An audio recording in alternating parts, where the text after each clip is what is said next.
Okay, just morning everyone, if that didn't work. I'm just wondering if I actually came through okay because I was talking but then the thing said I wasn't live. So, and I wasn't getting any comments, which was kind of weird. So, well, let's see where does all the details concur. Oh, so welcome to the 13 people are here. Just let me know, did the comments I was just making come through okay? Because YouTube said I wasn't live, even though it said I thought I was live.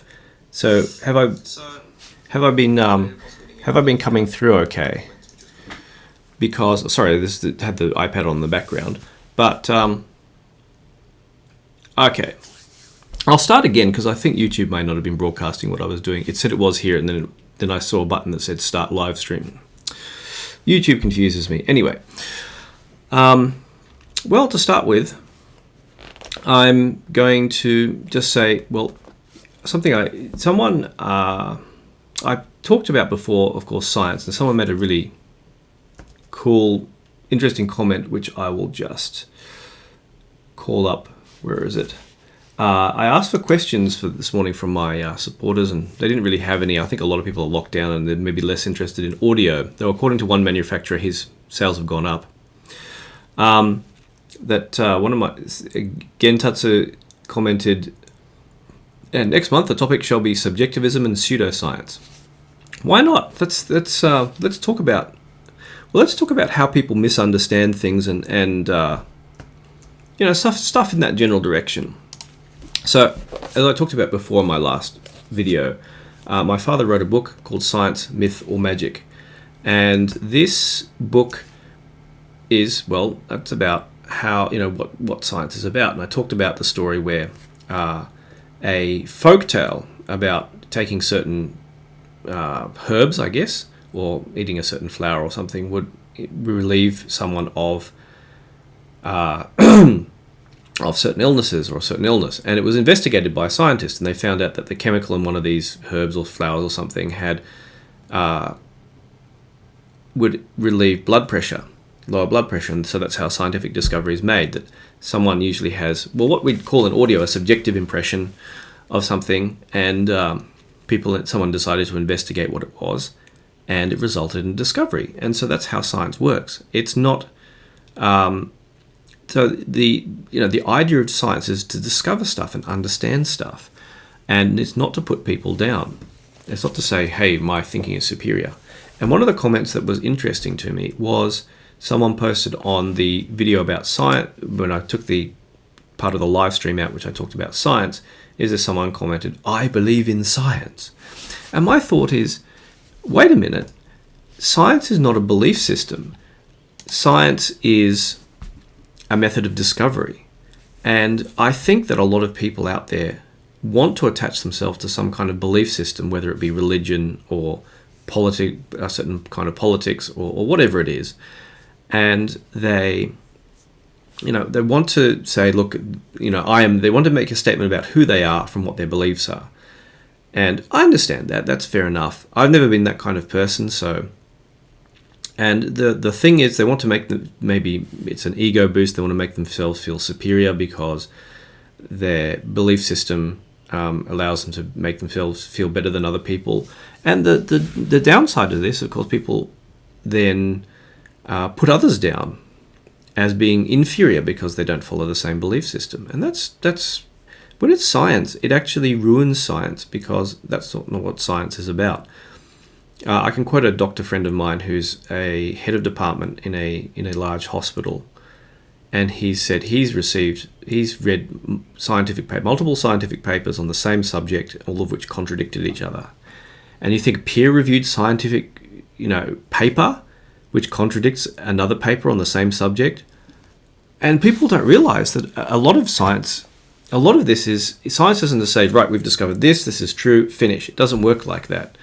That often the science of things and the way the world works is extremely complex, and the more factors that are involved, the more complex it gets. And so I think people are attached to the idea that you can show a measurement, you can show a measurement on a product, you can show X, Y, Z distortion. You put the distortion figures in a graph and show this is better than that. And it doesn't work that way, because we're dealing with a a hobby, I should say, which is mostly subjective. And what really, and I made a comment that pissed some people off, is I said the choice to be objective is a subjective choice. What you prefer, what you like, is a subjective choice, and that's really important to remember. And people want some kind of validation of their choices, of course, and I suppose measurements are an easy one. And people don't realize that measurements can be wrong. You can take multiple measurements of the same thing and get different results. You forget that a wire is crossing a power cable and the power cable is causing interference or something like that and giving you obscure results. And actually, that happened to Tile when he was at Inner Fidelity. A guy who does quality control, said, are your results consistent? Can you test that? Like, not just take a measurement of something, but you take 5 measurements and do all the measurements show the same thing. And often they don't. They always vary slightly. So you have to be cautious about measurements. Is how do you know the equipment was working properly? And this happened when that drama around the shit Yggdrasil measurements, is that when they were measured, the guy didn't realize that because you're talking about a resistor ladder DAC, and resistors, as they heat up, they change their value very slightly. And if you have a board full, of a few hundred resistors, the values of those resistors are all going to change as the temperature changes and how long it's been warmed up. And until they stabilize, there's going to be some variation. And that's why the quality of something like an Yggdrasil varies. The sound quality varies for the first week. Well, until everything thermally stabilizes, the sound quality isn't as good as it could be. And this is really critical. And there are measurements out there that show how much drift resistors have as they, over time. And this is something. And the fact that the guy went out to someone's house, drove out there, took the measurements. He said, it has to warm up, it has to thermally stabilize. So he used a heat gun on the Yggdrasil. It's like, what the heck? I mean, seriously?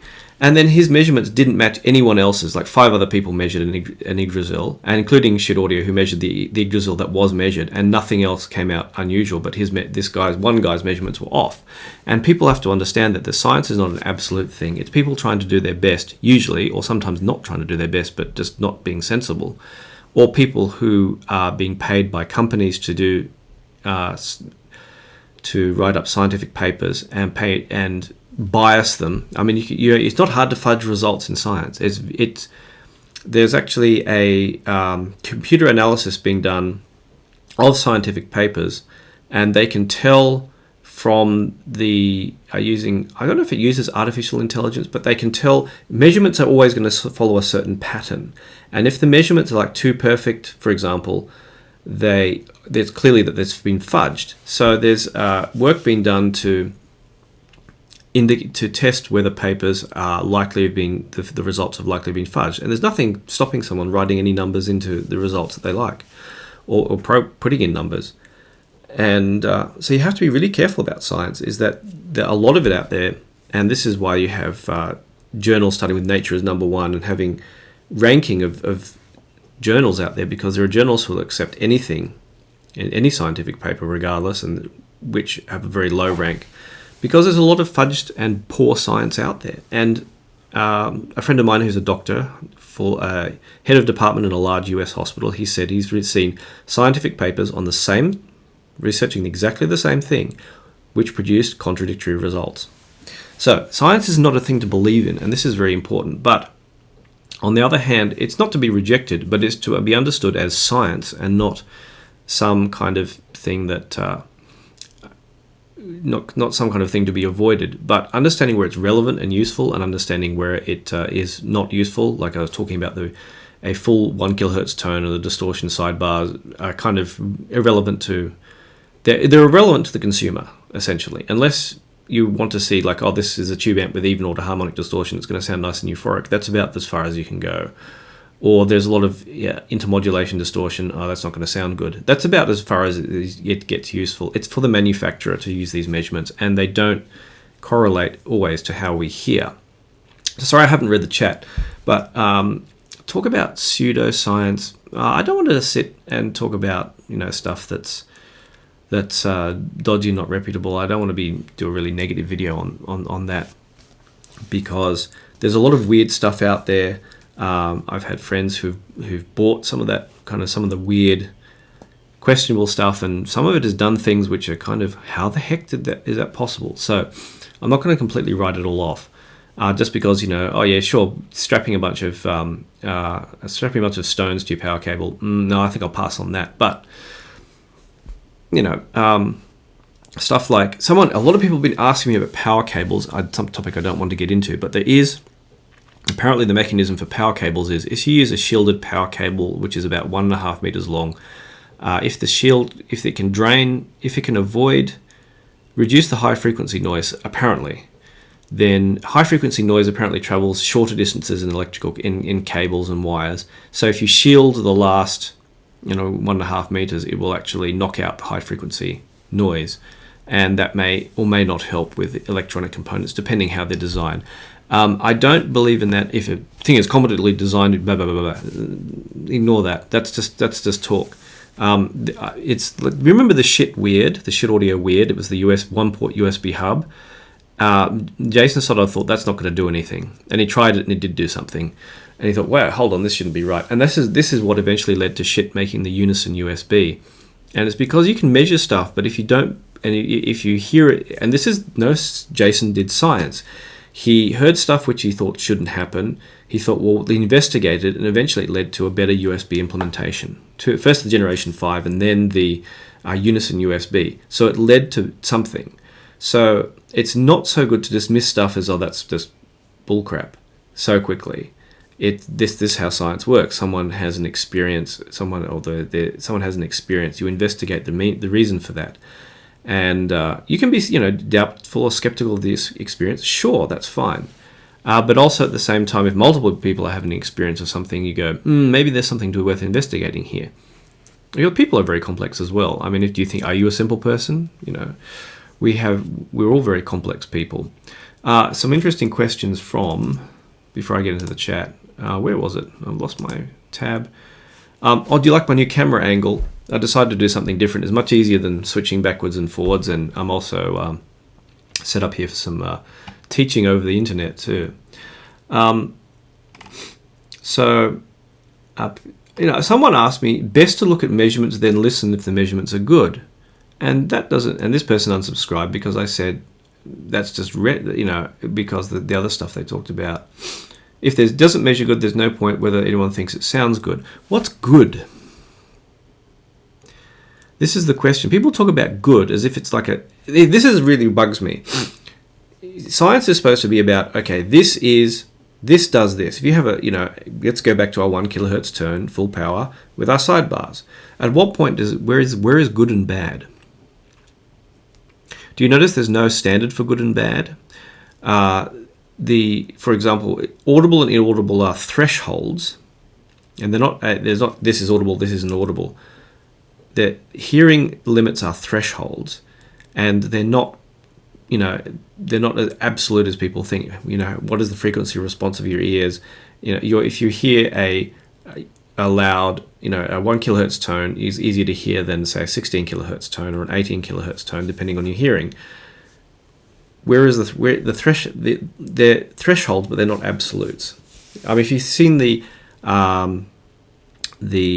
frequency contours of hearing, loudness frequency contours, where at lower volumes, bass is easy to hear and high treble is easy to hear, but the volumes go up, mid-range becomes stronger in our hearing. So I think this is partially why we're fooled by, we turned up the gain, it sounds better. It's actually because we hear the mid-range, the mid-range, we hate the equal loudness contours. Sorry, my brain isn't working this early in the morning. Equal loudness contours. If you look those up, you'll see that our hearing, depending on the level, the frequency response that we can perceive changes.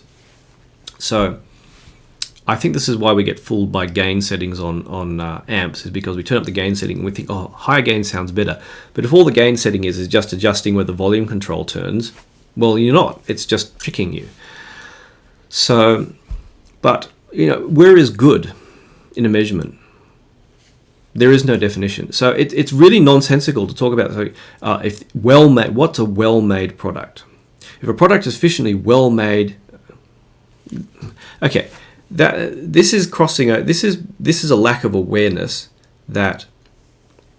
Okay, if you have a 1 kilohertz tone, there's a minus 80 dB sidebar. There's something spiking at minus 80 dB. Only thing it tells you is that if you put a 1 kilohertz tone through this product, you will get a minus 80 dB spike, and the noise floor is at minus X dB. That's all it's telling you. It doesn't tell you good or bad. That's your subjective choice to say something is good or bad. Some other comments, and someone asked if I can do ABX tests. I have accidentally tested myself in that I didn't know what was plugged into the master 9, which was which, or I've plugged things in reverse and not realized. I thought I was listening to one DAC, but actually listening to another. So I've accidentally blind tested myself, which has been interesting, or fooled myself. But I thought, hold on, this DAC sounds not unexpected, and it turned out I was listening to the Yggdrasil, for example. So that has been interesting. So I appreciate the idea. But so far, I'm still more inclined to say, well, listening very hard with this really high quality music, I had X impression. I did maybe slightly different impressions versus between these two components. But I think most people won't hear the difference. It's kind of irrelevant. I have a fair idea from accidentally testing myself where what the thresholds are. But I'm glad that some people actually got what I was saying in in my last video. Disappointed, of course, there's always someone comes along and people came on crap you science, blah, blah, blah, blah, blah. And most people who rant on about science online, the noisiest people at least, some are often don't really understand about science. But some good discussion. I'm really glad it's a really great discussion apart from the old person who obviously pissed off. People don't like their religion being busted, and science, as I've always said, is not a religion. It's not a belief thing. It is something we use to understand things better. If you treat it as a belief thing, you will be misled and do the opposite. You can be fooled by it. Okay, so let's go through the chat. Some interesting questions come up about the Hi-Fi Man Sundara and what cables have I tried with them. I haven't really gone through cables. The Sundaras, if they're sitting here, just for convenience, I happen to have a clear cable on them from the Focal. Actually, it was an LX cable, but they didn't have... Yeah, it's an LX cable, but they didn't have there was a clear cable because that's what they're using for the LX, but they didn't have black because I had an early production one. I haven't actually tried comparing cables on it. I was fine with the stock cable is usually pretty decent. Actually, I think the Hi-Fi Man cables, they're not nice looking, but they're usually pretty decent.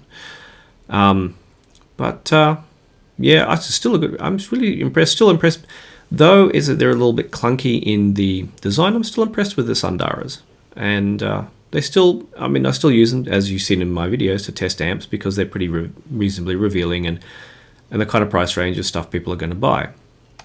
Even if I guess some people, a friend of mine commented, the problem with Hi-Fi Man headphones is if you drop them, they can break.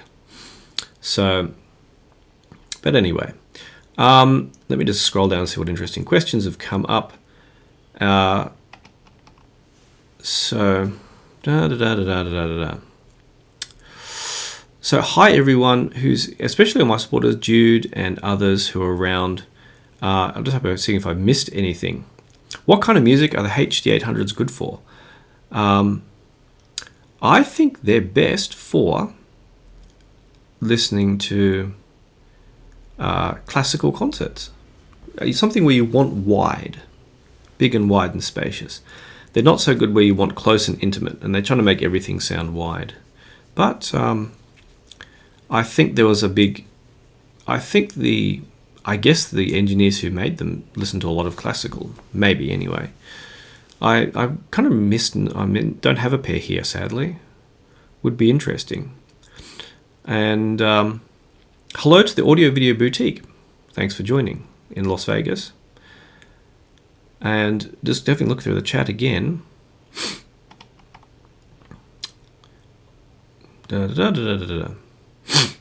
Interesting thing, a comment here that you currently have the person who currently has the Odyssey Mobius and the start to get uncomfortable on the top of my head.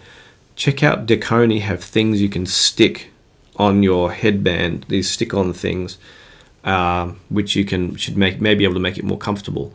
There are also some kludgy mod. There's also a guy who makes mods. And I just have to. Do you know how some headphones have? I have to get stuff out of the way so you can see. If I look at this is just as far as here. You have this kind. There's someone who makes aftermarket versions of this kind of thing. So if you have a pair of headphones, like the Mobius, which are actually sitting on my desk right here, I'll just restore these. So they make a mod. I don't know if they make it for all headphones. I don't know but they make a mod where you strap on a thing here, and it gives you a head pad across the top. It's the guy who makes it. I've forgotten. He makes it for Odyssey, I think, was the one. Was it Odyssey? I don't know. Remember what the guy's name is. If someone can search and link it, that'd be really cool. But there's a guy who makes these things that strap onto headphones, and I think he sells them on eBay, that or Etsy or somewhere. I don't remember.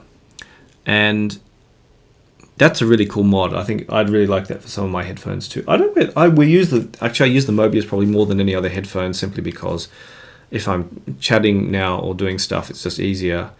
And yeah, they do sound pretty good. I should actually review them. I just bought them, and as soon as they came out, I was like, oh, I should get these, and just went boom, the very first, as soon as they came out. So that was a good call. But yeah, I like them, and I'm glad I don't have the pressure to review them because they're so complex. I always forget, like, okay, now how do I set the number of channels, 2 channel to 8 channel? How do I switch? I forget which buttons to press always because I just don't change anything. So, but they're nice. Really surprising pair of headphones.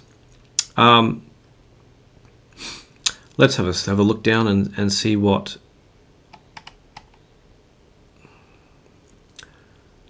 Let's see. Have a look down the comments, see what's coming up. Everyone's talking amongst themselves and not asking me questions. This is so weird. There's usually like 5 bazillion questions on here, and interesting to see. Any suggestions for a sub $600 closed back headphone? Oh. Now, when asking... here's a topic I can do. You have to make a note. How many minutes have we been into this? The 22 minute mark. Otherwise, I'm going to spend ages finding this. Make a note. And the pen doesn't work. 22 minute mark. Okay. This is one of my other pet peeves. How to ask questions. So today I'll teach you how to ask a question, and I'm going to pick on someone in the chat. Sorry, not picking on you. I just want to say. So, hi Paul. You asked any suggestions for a sub $600 closed back headphone. We'll be pairing with a Jotunheim or Audio WA6. Okay. A lot of people. Some people come onto my channel and go, something like which is better, X or Y, and mention 2 products. That's not a question. I used to do a lot of online support, just casual online support for people who had Mac issues with computers, Mac Apple computers, and people would come in very often and ask, how do I do X? They want to know, how do I do X? And the real thing is they'd had some kind of problem, and they decided for whatever reason that their solution was that this was the solution. They need to know how to do it. And so I go, why do you want to do this? And eventually, as you go back and you say, look, start from the beginning. What's the original problem? And then they say, this is the original problem. And I say, this solution is not the solution. You don't ask. So people will go out and find their own solutions and think this is the solution to my problem. Best to start with the original question and how you arrive to it. So if you're asking any suggestions. So for example, with headphones, it's like, let's start with what are the important things. Number 1 is music. Are you listening to classical music? Are you listening to modern pop music? Are you listening to a variety? So someone could say, well, suggestions for closed back $600 under $600 headphone. I don't know what they retail at the moment, but maybe Sony Z7s. But if you're a real classical musical listener, I don't think the sound balance is going to be too good for you. If you can Another headphone I like, if probably I can get a lot of this stuff second hand, like the Fostex TH600s. They, if someone's starting off on headphones who wants to buy a really decent set, I really like those. They're not the most detailed, but they kind of have a sound balance that is most likely to work pretty much with all music they listen to. There are a few things out there. Probably some in the Denon range I haven't tried for ages because they changed the tuning after I tried them. Possibly there's some options there. Those kinds of things, like there are a lot of headphones I can suggest, but the first thing you need to know is what music do you listen to? And the second one you need to consider is how loud do you listen? Are you someone who listens really quietly? And there are people who listen very, very quietly who don't need an amp because they are scared of even slightly damaging their hearing. There are people who listen at moderate levels like me, and there are people who like listening loud. Though listening loud, as I always say, will damage your hearing. And if you persistently, and you can't recover your hearing after it's damaged. So the point about listening with better headphones is you don't have to feel you have to turn the volume up, but even at quieter volumes, you can hear the subtleties of the music quite well, and they come through quite nicely. So when asking questions, the first thing to ask is, consider what music are you listening to and how loud are you listening? And then good that putting in, what are you going to use it with is very helpful because most of the time, a lot of stuff nowadays, we were talking with a friend yesterday actually, most of the stuff you can get nowadays, if for $99 for $200 is excellent compared to what was available, say, 10 years ago. I took my Shit Audio Monty Magni reviews, for example, stuff from Theo, stuff from a bunch of other manufacturers. I think JDS Labs has got a good reputation as well. I haven't tried their stuff lately, but the stuff I did try, it sounded really good. So those are when asking questions, you have to make sure, people come on and say, as I said, what X or Y, which is better? And it's like, that's not a question. There's no better. You need to give as many details as possible. And when I was staff on Headfi, I posted up a big thing. When asking questions, please put in all this stuff. And you get people post, a title, help please. I'm not going to help someone who wrote help please, in a title on a forum post. You're going to say, I'm looking for a pair of headphones with this budget for this usage. And then they put in these details about everything they do. That's excellent. I mean, if you go to the doctor, you go to the doctor and say, I have a rash, can you give me medicine? Would you do that? No. You go to the doctor and say, I have a rash, and they ask you a lot of questions until they know exactly what's going on. And you need, if you say, I was working outside a lot and cleaning some such and such and such and such bushes and stuff like that, and I now have a rash, and you're going through the detail, and I did X, Y, I washed it maybe, or whatever. Can you, could you figure out what's going on? And they will, and they might just say, just ignore it, or they might give you some cream or something, or some antihistamines. That's how, again, this is how things work, and you have to treat it like, I guess this is a point about audios, you have to treat it like a science in that you need as much information as possible to kind of to work things out. Buying blind, I know, and in audio you end up buying a lot of stuff blind if you can't audition it, which is very difficult for people. But hopefully, it's hard. Like you say, if I say you watch someone's reviews or you read reviews and they say this and they say that. A lot of the reviews don't, even as best as I can do a review, it doesn't quite make sense. The context doesn't really make sense until you have a little bit of experience and you've tried a few products.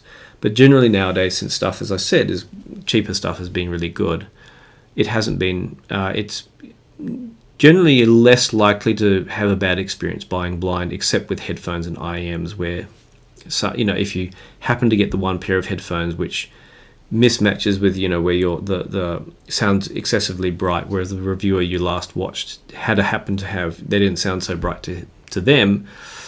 Yeah, you get that kind of problem. So asking questions, you have to be detailed. Wow, a lot of now everyone's asking the questions, and I have to scroll back. Where are we down? I got lost. So I hope that helps in. I hope Peter, that helps you ask your questions too. So the another coronavirus thing here, which let me just put a note when we finish that question. Actually, where is the time? 29. So make a note so I can cut this out of the live stream video. So another coronavirus thing is everyone's getting hay fever here, and there's nothing more irritating than everyone, like someone sneezes now, everyone's like, "Get away from me, you devil!" But now we're getting around nature, so everyone's starting to sniff and sneeze. And everyone's like, "Are you okay?" And may the Lord have mercy upon your soul, which a lot of people won't get that joke. It's a plague joke from the plague. When they used to put a cross on people's doors and say, "May the Lord have mercy upon you." If it was a house that was, or upon us, if someone in the house had plague. I'm lost in the chat, so forgive me if I had to take a second.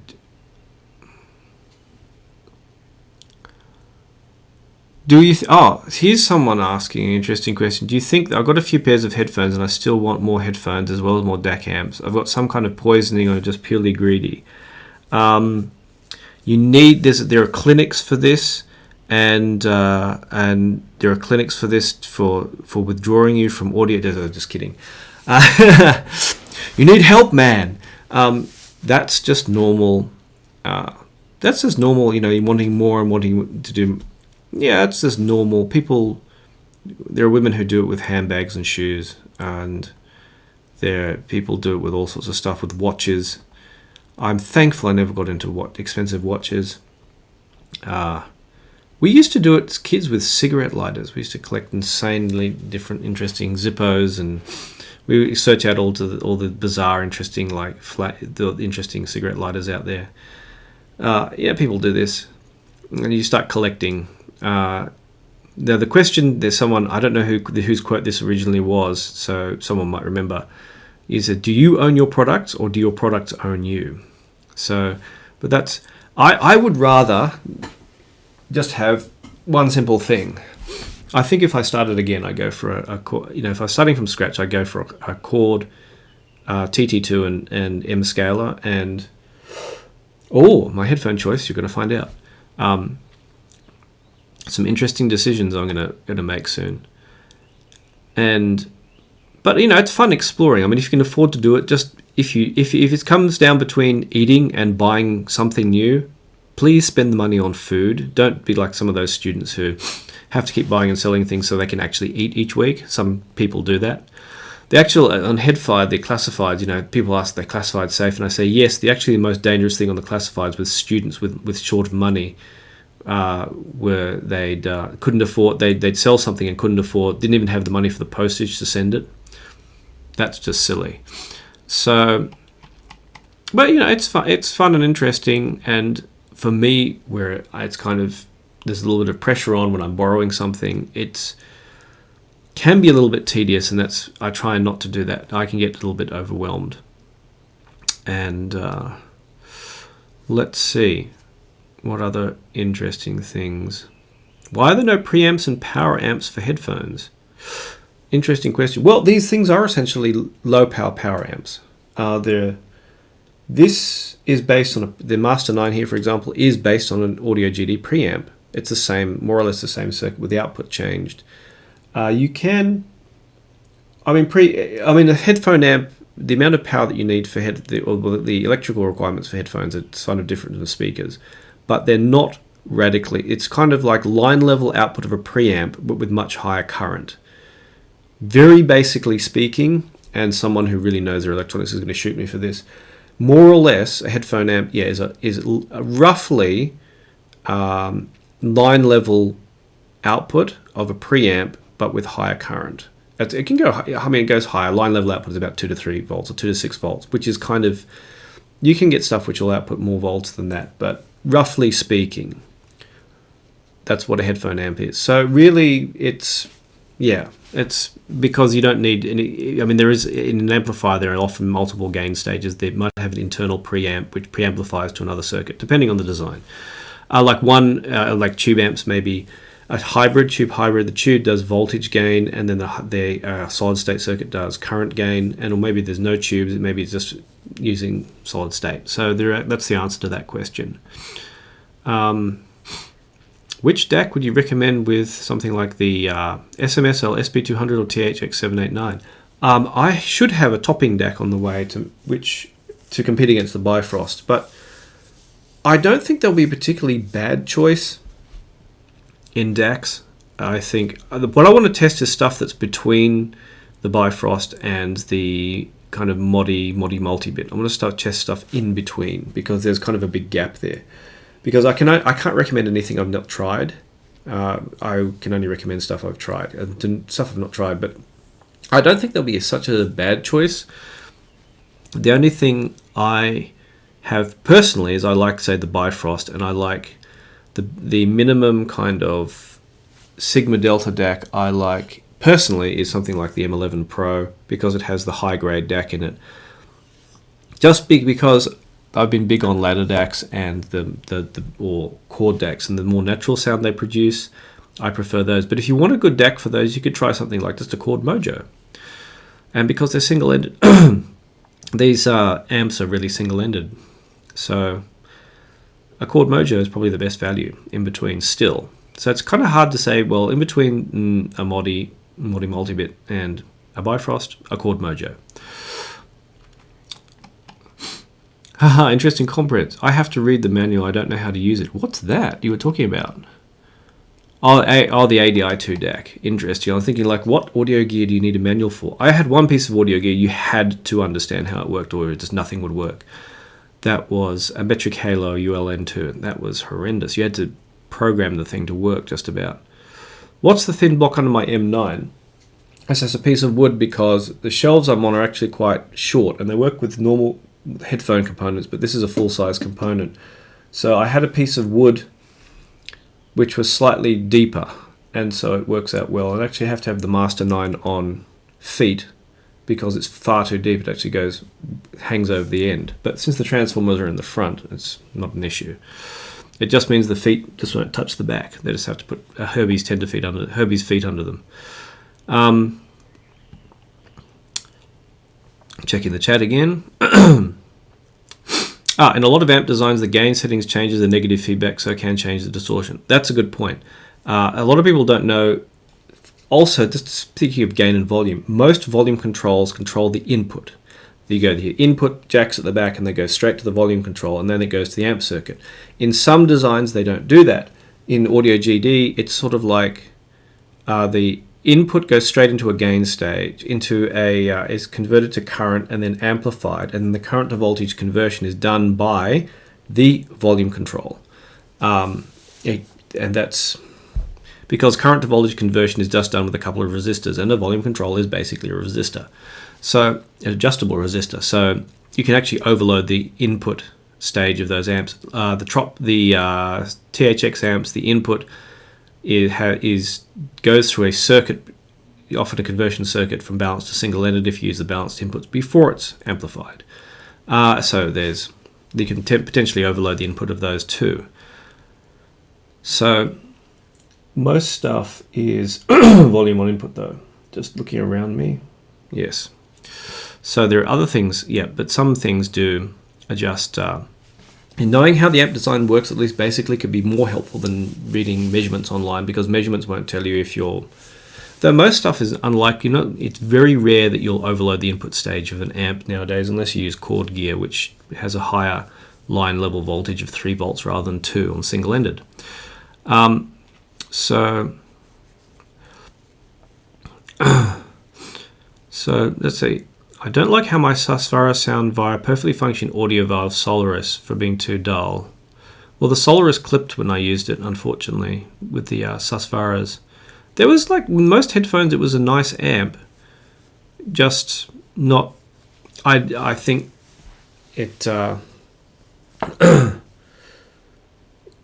think it was... I would like just if they cut out all the speaker output stuff and made a straightforward amp that was half or less than half the price, but had the OTL versus transformer coupled switch. That would have been a nice amp. I think it just tried to do too much. Although some people, someone might want a nice amp that does everything. It could work. So, yeah, the Solaris was a mix. It was a potentially nice thing, but I don't know. Also have the Hyphaman Sundara Watt cables, which we got mentioned before. What's your daily driver amp? Yes, the Studio 6. So at the moment I've got the D8000 Pro in, and be listening that with the Studio 6. Sometimes directly out of the Hugo 2. So that's mainly what this is my main amp. This and the Yggdrasil are my main setup. That's been my main rig. If I wasn't doing reviewing, I would have stopped there pretty much. Well, I probably wouldn't have. I probably would have bought a Hugo TT2. So it's, I'm losing a tiny bit of sound quality versus direct out of the Hugo 2, but sometimes, I like it. And it's fun playing around with tubes and trying to get the perfect tube, although it ends up being a little bit expensive. Wish you could review the RMA ADI DAC 2. A lot of people have asked about that.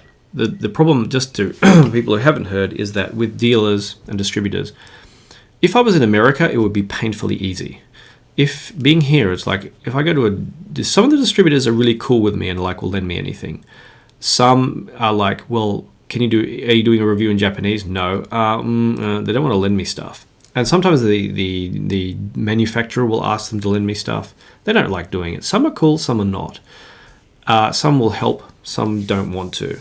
And so I may have to do a few reviews where I subtitle it in Japanese, which will take a hell of a long time, because I don't even know how audio is talked about in Japanese. So I would actually literally have to ask someone, how do I talk about this? So that's a pain. I don't want to try speaking in Japanese. My Japanese just is going to sound really still. It's going to take forever. I don't want to spend like a whole week doing one video. It will not be a good video. Now, this is another one of those questions, how to ask questions, which is better between, and the thing scrolled down for me and I lost it. Where are we at? I've completely lost it. Okay. See if I can read very fast though. I'd be curious to know if a headphone you feel you've currently outgrown but you still have fond nostalgic memories of. Good question. My original MB Quart headphones, which I don't have sitting here. Nostalgic memories, yeah. I originally had these MB Quart headphones. They're now called German Maestro. I don't know if they still exist. I used them for 15 years, so that was a long time. They kind of look like Bad Dynamics. Some of these people who worked for Bad Dynamic and MB Quart are the same. But they didn't. I mean, nowadays they wouldn't be considered as sounding too good. They'd be kind of like Grado RS6. What is it? Grado. The most basic, cheapest Grados out there. They kind of sound like that. They don't have much bass at all. I'm going to go in a second because it's almost time for breakfast. And I'm just going to scroll down and see what... Shit versus topping. The comments are going to be good on that one. Yeah, there's going to be a lot of fanboyism, no doubt. But I was curious. I got asked if I can... Do you want to review the new $139 topping DAC? No.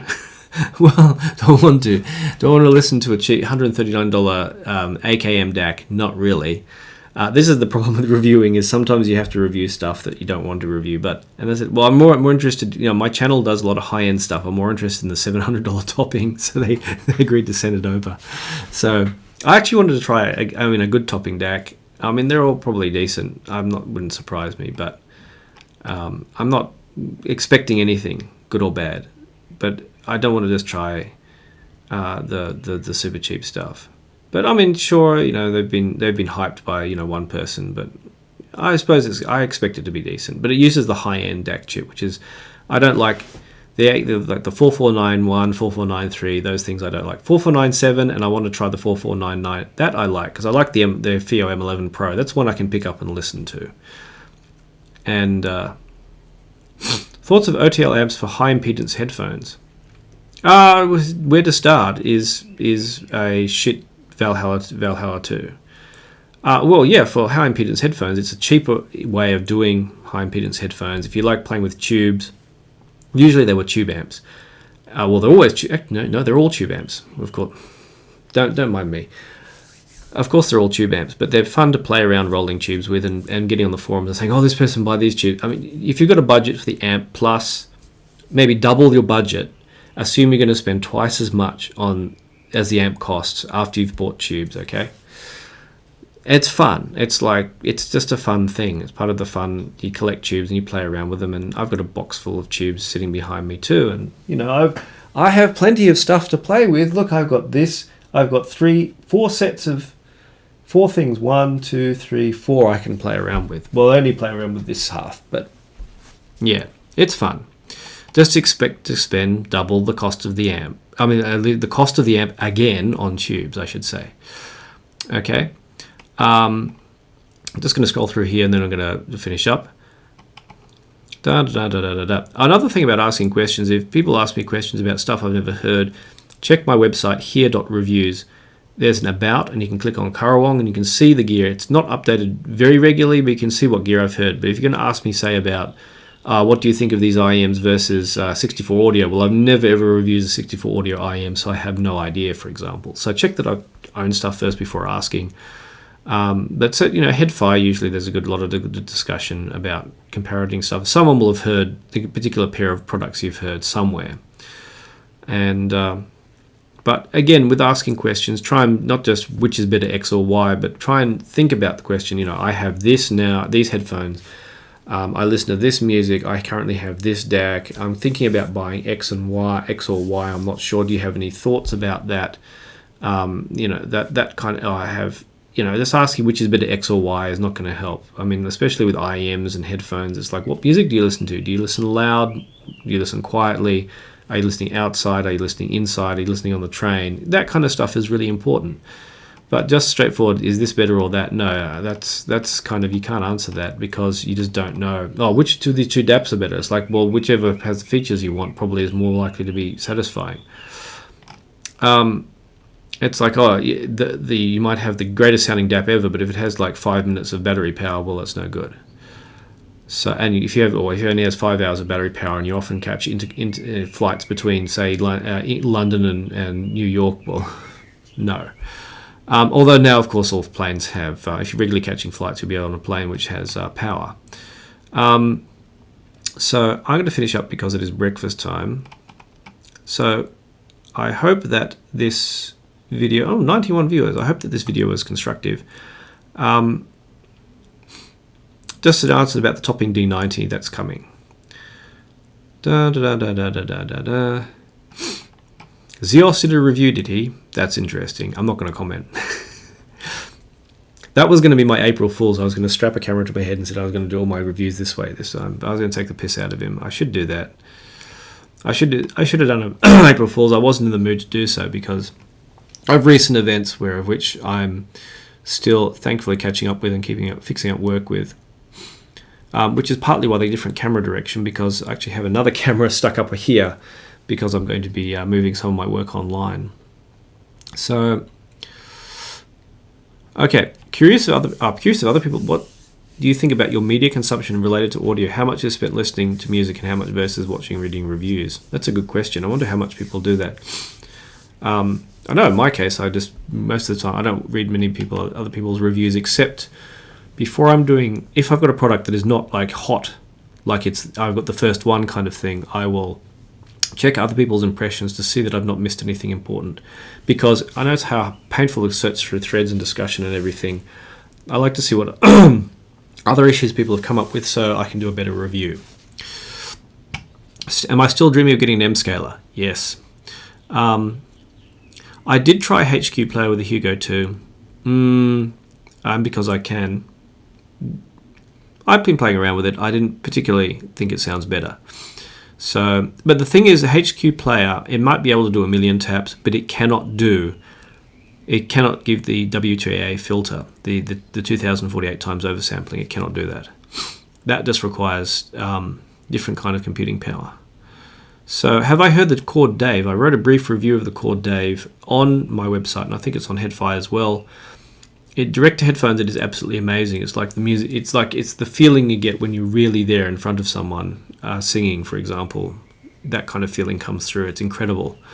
I think a lot of people use a Dave, say, with some kind of speaker system, and you obviously lose some of the fidelity as soon as you connect it to another amp.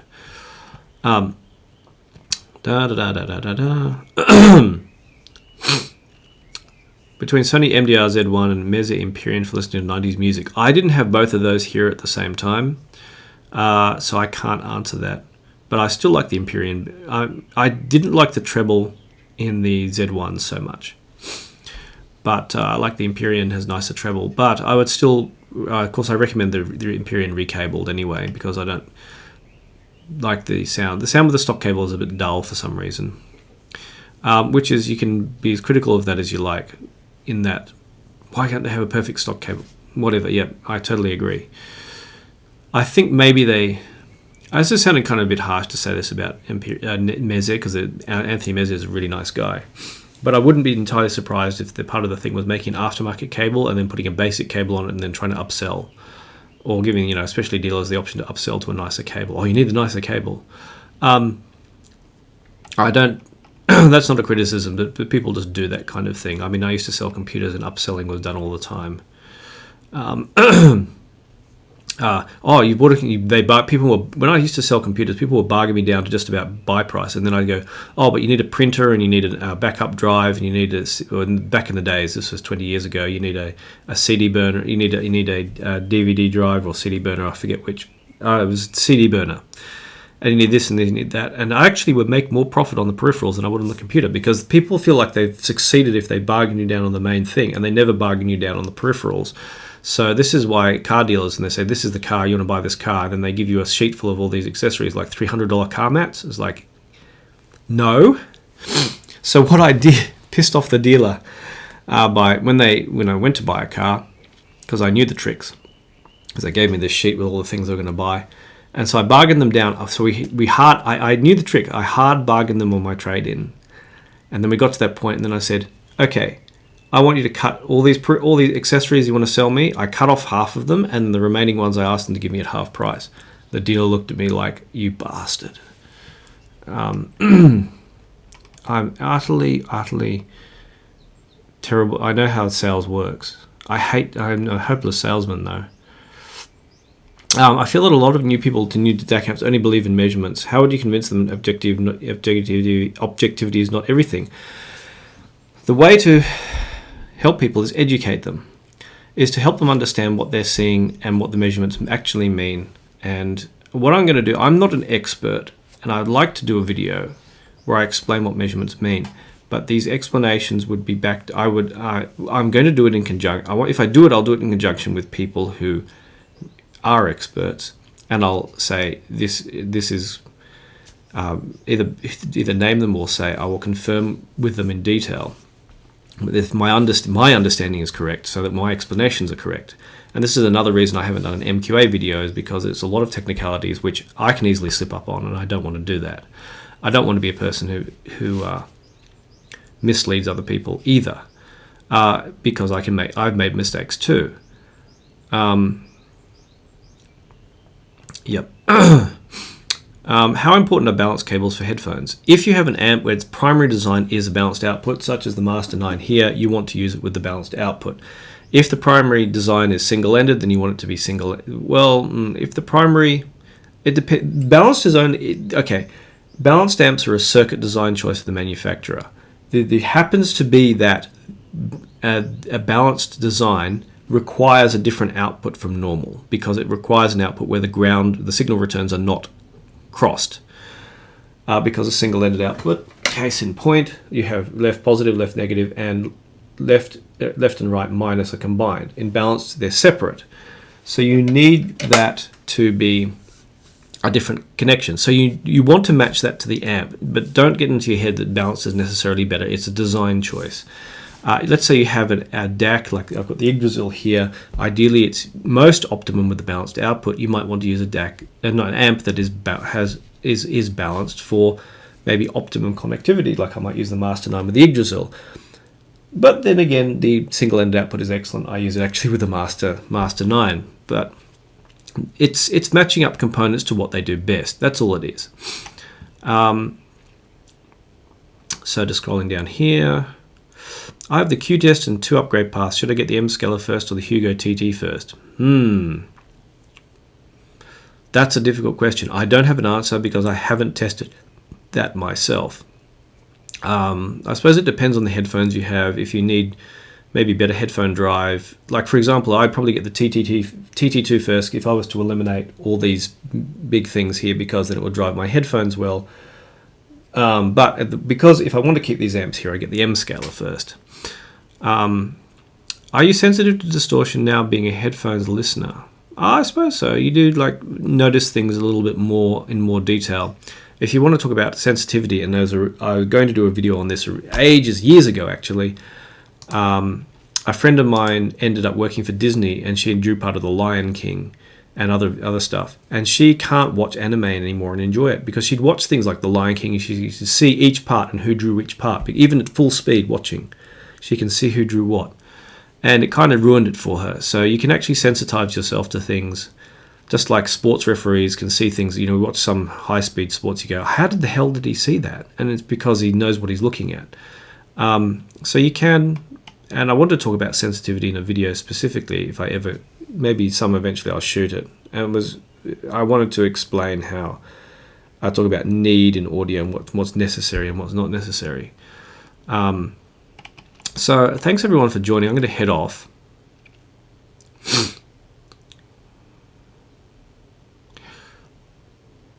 Someone posted a joke here and I missed it.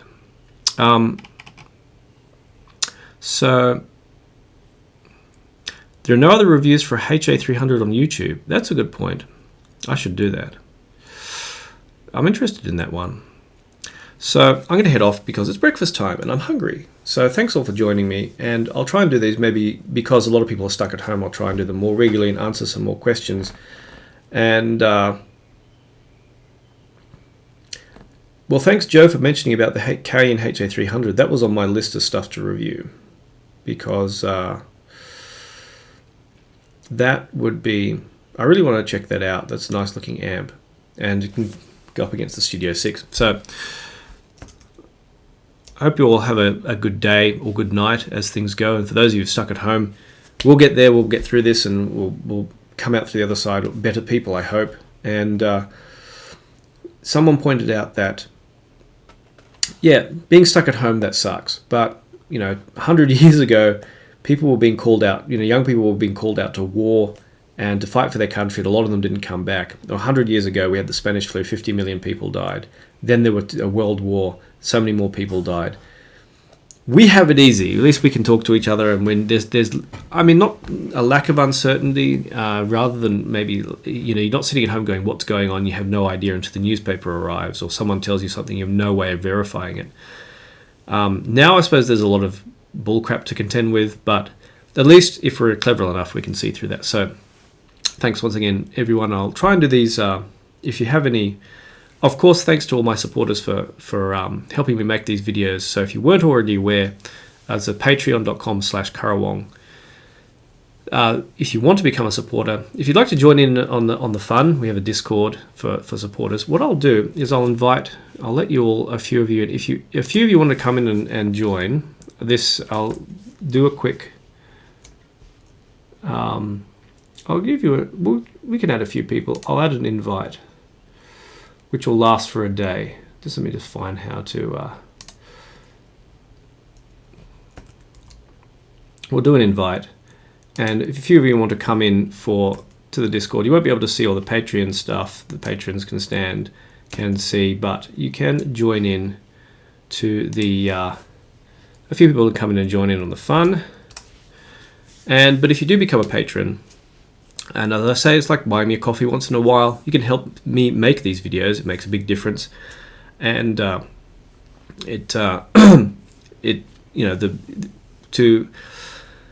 if you don't have a family, you may not understand this. If you have a family, you say, who are saying, why are you sitting here listening to all this audio gear all day?